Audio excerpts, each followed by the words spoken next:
ನಿನ್ನೆಯ ಸಮೀಕ್ಷೆಗಳಲ್ಲಿ ಕರ್ನಾಟಕದಲ್ಲಿ ಬಿಜೆಪಿ ಹಾಗೂ ಜೆಡಿಎಸ್ನ ಮೈತ್ರಿ ವರ್ಕೌಟ್ ಆಗಿರುವಂತಹ ಬಹುತೇಕ ಪ್ರೆಡಿಕ್ಷನ್ ಬರ್ತಾ ಇತ್ತಲ್ಲ, ಇದಕ್ಕೆ ಸಂಬಂಧಪಟ್ಟಂತಹ ಡೀಟೇಲ್ಸ್ ಈಗ ನೀವು ನೋಡ್ತಾ ಇರೋದು. ಕರ್ನಾಟಕದಲ್ಲಿ ಎನ್ಡಿಎಗೆ ಯಾರ ಬಲ ಸಿಗ್ತಾ ಇದೆ? ಹಾಗಾದ್ರೆ ಕರ್ನಾಟಕ ಬಿಜೆಪಿಗೆ ಒಕ್ಕಲಿಗರು ಹಾಗೂ ಲಿಂಗಾಯತರು ಬಲವನ್ನ ತಂದು ಕೊಟ್ಟಿದ್ದಾರಾ? ವೋಟು ಸೀಟಾಗಿ ಪರಿವರ್ತನೆ ಆಗೋದಕ್ಕೆ ಜಾತಿವಾರು ಎಷ್ಟು ಮತಗಳು ಬಿಜೆಪಿ ಅಥವಾ ಜೆಡಿಎಸ್ ಕಡೆಗೆ ವಾಲಿದೆ?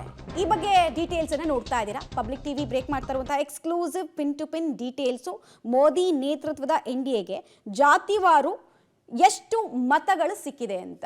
ಹಾಗಾದ್ರೆ ಅದನ್ನು ಒಂದೊಂದಾಗಿ ಗಮನಿಸ್ತಾ ಹೋಗೋದಾದ್ರೆ, ರಾಜ್ಯದ ಅತ್ಯಂತ ಪ್ರಭಾವಿ ಸಮುದಾಯವಾಗಿರುವಂತಹ ಲಿಂಗಾಯತ ಮತಗಳು ಬಿಜೆಪಿ ಹಾಗೂ ಜೆಡಿಎಸ್ನ ಕೈ ಹಿಡಿದಿರುವಂತಹ ಸಾಧ್ಯತೆ ಬಗ್ಗೆ ಇಂಡಿಯಾ ಟುಡೇ ಎಕ್ಸಿಟ್ ಪೋಲ್ ಒಂದಷ್ಟು ಪ್ರೆಡಿಕ್ಷನ್ ಮಾಡ್ತಾ ಇದೆ. ಟೋಟಲ್ 100% ಅಲ್ಲಿ 80% ಅಷ್ಟು ಓಟು ಲಿಂಗಾಯತ ಸಮುದಾಯಕ್ಕೆ ಸೇರಿದ್ದು ಚಾನಲೈಸ್ ಆಗಿರುವಂತಹ ಸಾಧ್ಯತೆ ಎನ್ಡಿಎಗೆ ಸಂಬಂಧಪಟ್ಟಂತೆ ಇದೆ. ನೋಡಿ, ಈ ರಾಜ್ಯ ರಾಜಕಾರಣದಲ್ಲಿ ಲಾಸ್ಟ್ ಒಂದು 50 to 60 years ಅಲ್ಲಿ ಒಂದು ಡೆಡ್ಲಿ ಕಾಂಬಿನೇಷನ್ ಬಗ್ಗೆ ಆಗಾಗ ರಾಜಕಾರಣಿಗಳು ಮಾತಾಡ್ತಾರೆ. ಲಿಂಗಾಯತರು ಒಕ್ಕಲಿಗರು ಒಟ್ಟಾಗಿ ಬಂದ್ರೆ ಯಾವ ಪಾರ್ಟಿ ಪರವಾಗಿ ನಿಂತ್ಕೊಳ್ತಾರೋ ಆ ಪಾರ್ಟಿಗೆ ವಿಜಯಲಕ್ಷ್ಮಿ ಬರೋದು ಅಥವಾ ವಿಜಯಲಕ್ಷ್ಮಿಯ ಹಾರ ಹಾಕೊಳ್ಳೋದು ನಿಶ್ಚಿತ ಅಂತ. ಸೊ ಒಕ್ಕಲಿಗರು 70% ಬಿಜೆಪಿ ಜೆಡಿಎಸ್ ಕಡೆಗೆ ವಾಲಿರೋ ಪ್ರೆಡಿಕ್ಷನ್ ಅನ್ನ ಇಂಡಿಯಾ ಟುಡೇ ಎಕ್ಸಿಟ್ ಪೋಲ್ ಮಾಡ್ತಾ ಇದೆ. ಸೊ ಲಾಸ್ಟ್ ಟೈಮ್ ಕೂಡ ಬಹಳ ಕ್ರೂಷಿಯಲ್ ರೋಲ್ ಅನ್ನ ಒಕ್ಕಲಿಗ ಸಮುದಾಯ ಪ್ಲೇ ಮಾಡಿತ್ತು. ಇನ್ಫ್ಯಾಕ್ಟ್ ಜೆಡಿಎಸ್ ನಿಂದ ವೋಟು ಕಾಂಗ್ರೆಸ್ ಕಡೆಗೆ ಶಿಫ್ಟ್ ಆಗಿತ್ತು, 5% ಅಂತ ಮಾತಾಡ್ತಾ ಇದ್ರಲ್ಲ. ಸೊ ಈ ಸಲ ಕೂಡ ಹಂಗಾಗತ್ತೆ ಅಥವಾ ಪ್ಯಾಟರ್ನ್ ಚೇಂಜ್ ಆಗುತ್ತೆ ಅಂತ ಕೇಳಿದ್ರೆ,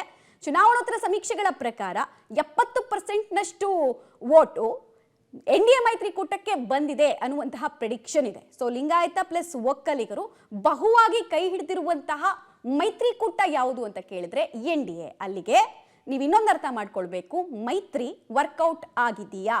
ಆಗಿದೆ ಅಂತ ಹೇಳ್ತಾ ಇದೆ ಚುನಾವಣೋತ್ತರ ಸಮೀಕ್ಷಾ ವರದಿ. ಇದೇ ಫಲಿತಾಂಶವಾದ್ರೆ ಆಗಿದೆ ಅಂತ. ಇನ್ನು ಎಸ್ಟಿ ಸಮುದಾಯದ ಮತಗಳು ಯಾವ ಪಾರ್ಟಿಗೆ ಅಂದ್ರೆ ಎನ್ಡಿಎಗೆ ಯಾವ ಪ್ರಮಾಣದಲ್ಲಿ ಹರಿದು ಬಂದಿರುವಂತಹ ಪ್ರೆಡಿಕ್ಷನ್ ಅನ್ನ ಮಾಡ್ತಾ ಇದೆ ಎಕ್ಸಿಟ್ ಪೋಲ್ನ ವಿವರ ಅಂತ ನೋಡಿದ್ರೆ, 59% ವೋಟು ಚಾನಲೈಸ್ ಆಗಿರುವಂತಹ ಸಾಧ್ಯತೆ ಬಗ್ಗೆ ಸದ್ಯಕ್ಕೆ ಪ್ರೆಡಿಕ್ಷನ್ ಕೇಳಿ ಬರ್ತಾ ಇದೆ. ಇದೆಲ್ಲವೂ ಕೂಡ ಎನ್ಡಿಎ ಸೀಟನ್ನ ಹೆಚ್ಚು ಮಾಡೋದಕ್ಕೆ ಅಥವಾ ಲಾಸ್ಟ್ ಟೈಮ್ ಪರ್ಫಾರ್ಮೆನ್ಸ್ ಹತ್ರ ಬರೋದಕ್ಕೆ ಸಾಧ್ಯ ಆಗಿರಬಹುದು ಅಂತ India today exit poll predict ಮಾಡ್ತಾ ಇದೆ. ಇನ್ನು ಎಸ್ಸಿ ಸಮುದಾಯ 41% ಓಟನ್ನ ವಿವಿಧ ರೀಸನ್ಗೋಸ್ಕರ ಎನ್ಡಿಎ ಮೈತ್ರಿಕೂಟದ ಕಡೆಗೆ ಹಾಕಿರಬಹುದು ಅಂತ. ಎಸ್ಸಿ ಓಟ್ಸ್ ಸಾಮಾನ್ಯವಾಗಿ ನಾವು ಗಮನಿಸ್ತಾ ಬರೋದಾದ್ರೆ, ಅಂದ್ರೆ ರೀಜನ್ ವೈಸ್ ನಾವು ಮಾತಾಡ್ತಾ ಬರೋದಾದ್ರೆ ಕಾಂಗ್ರೆಸ್ ಕಡೆಗೆ ಹೆಚ್ಚು ವಾಲ್ತಾರೆ ಅಂತ ಹೇಳಲಾಗ್ತಾ ಇತ್ತು. ಬಟ್ ಈ ಸಲ 41% SC vote NDA ಮೈತ್ರಿಕೂಟಕ್ಕೆ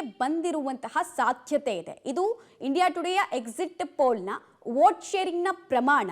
vote sharing ಮತ್ತು ಸೀಟ್ ಯಾವ ಕಾರಣಕ್ಕೆ ಹೆಚ್ಚಳ ಬಂದಿದೆ ಅನ್ನೋದಕ್ಕೆ ಅವರು ಸಬ್ ಡಿವಿಷನ್ ಮಾಡಿದಾಗ ಗೊತ್ತಾಗ್ತಾ ಇರುವಂತಹ ವಿಚಾರ. ಹಾಗೆ ಕುರುಬ ಸಮುದಾಯದ ವೋಟ್ಗಳು ಒಂದು 46% ಎನ್ಡಿಎ ಮೈತ್ರಿಕೂಟಕ್ಕೆ ಬಂದಿರುವಂತಹ ಸಾಧ್ಯತೆ ಇದೆ. ಯಾವ ಸಮುದಾಯಗಳು ಯಾರ ಬೆನ್ನಿಗೆ ನಿಂತ್ಕೊಂಡಿದ್ದಾರೆ ಅನ್ನೋದಕ್ಕೆ ಸಂಬಂಧಪಟ್ಟಂತಹ ಡೀಟೇಲ್ಸ್ ಇದು.